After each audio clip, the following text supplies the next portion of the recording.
gue. Ini masih ada hubungannya sama ilmu hitam. Jadi ceritanya tuh ada dua orang cewek dan cowok. Mereka pacaran. Tapi mereka pacaran ini beda agama. Yang cowoknya Islam dan yang ceweknya ini Katolik. Oke. Nah, tapi dengan beda agama itu mereka tetap memutuskan buat nikah. Jadi mereka nikah beda agama. Nah, pernikahan beda agama ini ternyata ditentang sama keluarga cowoknya. Karena ternyata keluarga cowoknya ini konservatif, dimana mereka nggak setuju dengan pernikahan beda agama. Oke. Ya udah, akhirnya si cewek dan cowok ini memutuskan buat kawin lari. Akhirnya mereka kawin lari dan mereka pindah ke Jakarta.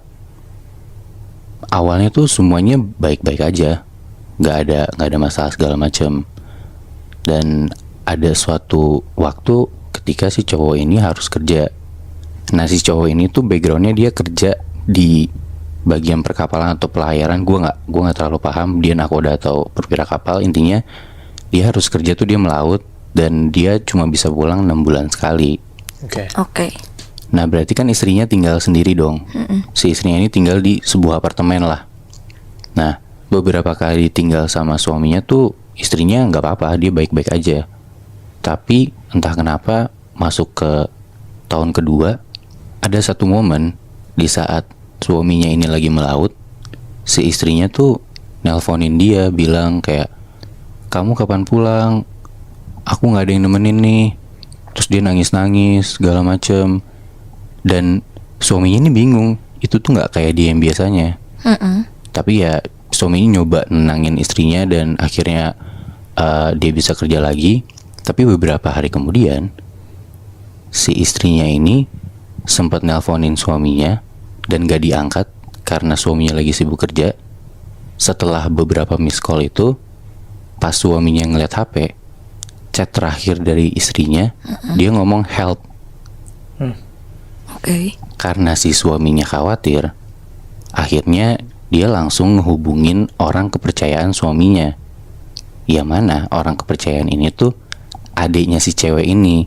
Oke. Nah, karena background story-nya si cewek ini tuh sebenarnya yatim piatu. Cewek ini tuh istrinya. Betul. Oke. Si istrinya ini yatim piatu dan satu-satunya keluarga yang dimilikin sama si istrinya ini ya cuma adiknya doang. Akhirnya si suaminya ini ngasih tahu adiknya si istrinya dan dia nyuruh buat ke apartemennya, tolong temenin dong. Ada apa nih gitu kan? Untuk ngecek lah ya. Untuk ngecek. Terus ya udah, akhirnya si adiknya ini nyamperin ke apartemennya.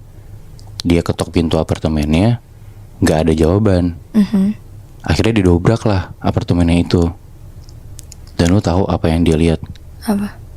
Si adiknya ini ngelihat kakaknya udah tergeletak di kamar mandi, mulutnya berbusa, dia udah nggak sadar. Dan di dekat kakaknya, dia ngelihat ada pembersih kamar mandi yang udah kebuka dan botolnya udah habis setengah. Anjir, Oke. diminum gitu, Bi? Kita bisa simpulin kayak gitu. Iya. Nah, atas kejadian itu akhirnya ya udah dia dibawa ke rumah sakit. Dia dirawat buat beberapa hari dan akhirnya dia membaik. Akhirnya dia udah boleh pulang. Nah, cuman semenjak kejadian itu si istrinya ini tuh gak pernah mau ngomong. Dia susah disuruh makan. Pokoknya dia jadi aneh banget deh. Oke. Nah, beberapa minggu setelah kejadian dia dirawat di rumah sakit itu, si suaminya ini akhirnya dapat kabar lagi dari adiknya si cewek. Oke. Dia dikasih tahu, dia ditelepon kalau misalnya istrinya ini masuk rumah sakit lagi. Oke. Karena si istrinya ini jatuh dari apartemen lantai 3 dari apartemen mereka. Ngejatuhin diri berarti. Dia ngejatuhin diri. Beruntungnya si cewek ini masih hidup. Walaupun ya keadaan dia udah parah banget, tulangnya udah patah, hampir semua tulangnya patah dan ya dia udah nggak bisa gerak lah segala macem. Iyalah. Nah, selama di rumah sakit dia ditemenin sama si adiknya, jadi dia berdua di rumah sakit itu. Nah, di satu malam ada kejadian yang aneh banget.